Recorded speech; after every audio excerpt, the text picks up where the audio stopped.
Alright folks, this is Pitching Ace 88, and this will be a walkthrough of a game that is one of my favorite. This is just an incredible game. I am so excited to be able to show this game off. This game got a whopping 4.9 on GameSpot I checked, and it is one of my favorite games. I don't care what they say. They can say it's crap, but you know what I say to GameSpot? I say screw you.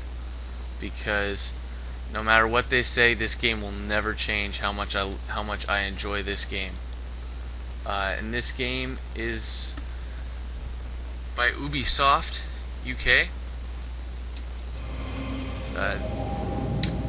This is Dreamcast, released I think in like 2001. I got this game, played it. I've never beaten it. I got stuck after playing, like getting so close to the end, and it frustrated me. But so I want to go revisit this. Deep in space within the Ruckbat sector lay a G-type star whose third planet was perfect for colonization. Man named it Pern and launched 3 immense colony ships that scythed across the vast reaches of space. After abandoning their craft in orbit, they settled on the planet below. As their new lives flourished on Pern, a new enemy approached. Every 200 years, the red star passed close to Pern. Deep within the tail of this comet, life existed. A single-minded parasite known as Thread. An enemy without conscience or feeling, whose only instinct was to destroy and devour the food-rich hunting grounds of Pern so it could survive. There was no escape from its appalling attacks. As the Thread hit the ground, it destroyed all organic life it touched. The colony was ravaged and was forced to take shelter in the mountains to the north as Thread laid waste to their equipment, destroyed their technology, and brought them to breaking point. With hope evaporating and on the verge of extinction, they turned to an indigenous form of life to save them. By genetically modifying fire lizards and utilizing their effective defense system, they created a new race of vast dragons. Named after the earth legends they resembled, the fire-breathing reptiles took to flight to sear Thread from the sky. When the battle was over, the settlers returned to the simpler life. With the passing of time came the fading of memories. As time passed, they forgot about their home, about the machines that forged the land in which they lived, and eventually about the spacecraft floating in orbit. And now when Thread falls, the air is filled with the cry of dragon song, as the Dragonriders fly in formation again. So this is Dragonriders Chronicles of Pern. This game makes me giddy. I love this game. I probably won't be talking. I'll talk a lot actually, because I always talk a lot, but I really will try not to, because the story in this is good. This is based off of a book. This is an adventure game with a few additional components taken from RPG games. You play as Decor, and you have 4 different statistics, and you will learn 8 different skills. His 4 attributes are health, knowledge, reputation, and strength. All of these, except for health, will improve throughout the game as you accomplish different things. You kind of can level up, and I think like the strongest in strength is formidable, and some things you won't be able to do unless you get them, and you'll kind of upgrade your character as you go through it.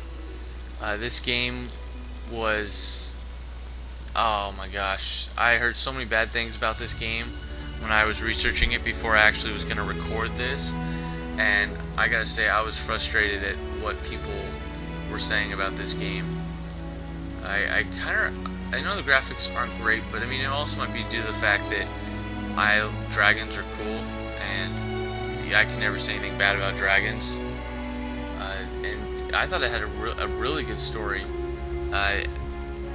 This was a game again where you didn't really play with cheats. So now I will preface this by saying I will be at least glancing through a walkthrough as I'm going through this to make sure I don't miss anything, because the first time I went through this I believe I got most of it, but I might have missed a couple of things, and through this playthrough I want to complete the game, but I really just want to revisit this game because I've been wanting to do this game for a while.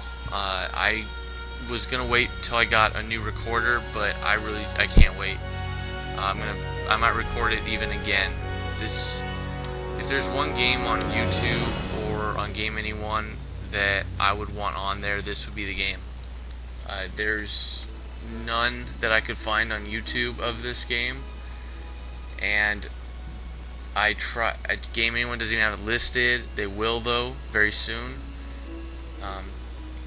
And I think you guys will really enjoy this. With a little bit of my, just talking through it and just enjoying this kind of old classic game. I mean, dude, you play as a guy that rides dragons. I mean, what more do you want? We're gonna start this game, and you get your own dragon. I mean, God, I love that part about this game. I mean, you feel like the dragon is yours, and the dragon's huge. It was nearing the end of the 7th pass, and 2 young men had been selected as candidates for impression. As the crowds gathered at the hatching grounds, the candidates prepared themselves for the ceremony to begin. The 2 could not have been more different. The elder, Roth, driven by ambition and family expectancy, eagerly awaited the arrival of the dragon that was to merge thought and consciousness, to become one with him.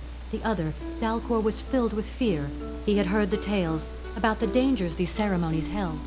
And when the egg cracked, the fledgling dragon began to make his way out of its shell. Roth stepped closer, pushing Dalcor aside, ignoring all sense of occasion and respect. The crowd stood on in awe and waited for the beautiful creature to break into the Pern air and select its rider for the first and only time. Roth leaned forward, waiting for the dragon to reach out and touch his mind. But the dragon pushed past him, knocking him to the ground, and advanced over to the terrified Dalcor. The young boy stared back, petrified, as the awesome beast studied his face. Then deep within his mind he heard a voice calling him soft and comforting. "Greetings, Dalcor. I am Zenth." The dragon spoke, using Dalcor's new dragon name. Zenth had chosen him. They were now as one, their thoughts intertwined forever. Dalcor had become a dragon rider. Roth stared on, bewilderment and confusion plain on his face. How could such a mighty animal possibly not select him? All his expectations were suddenly shattered as he pulled himself off the rocky floor. As Dalcor bonded with his new soulmate, Roth looked up to see his father turn his back, devastated by his son's failure, abandoning him to wallow in his own dishonor. Roth cried out to his father, but his cries fell on deaf ears. They had gone. Disgraced by his family, Roth was sent to Healer Hall in a bid to salvage his career, whilst the timid Dalcor grew strong and followed his destiny to the skies, with Zenth at his side forever. Awesome. Absolutely incredible. Sweet.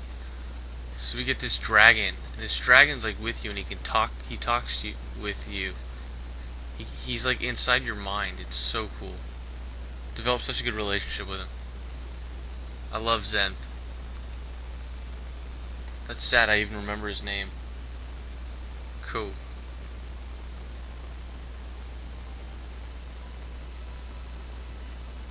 This is the canyon.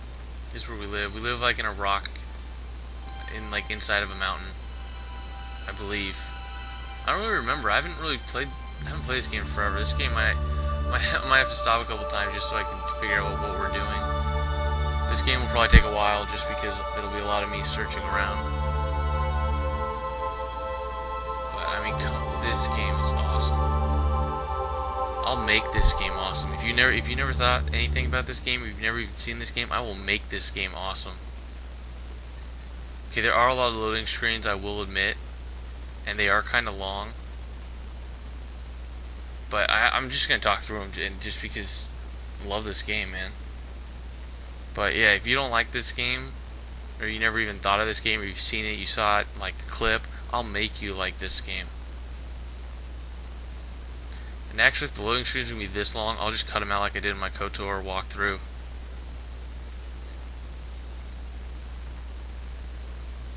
Alright, let's go. Let's go. I want to be a dragon rider.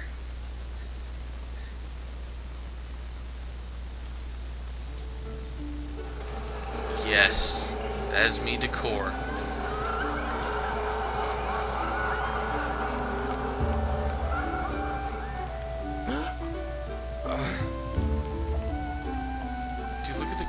These are awesome. Good morning, Nicole. Bad dream? Too much wine is all. A new shipment from Bendon arrived last night.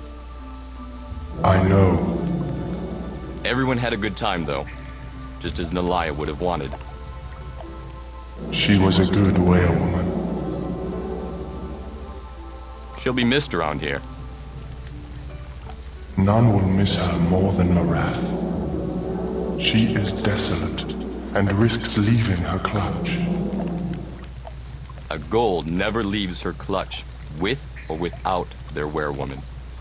There is always a first time. Then we must find a new werewoman for the golden egg in the hatching ground.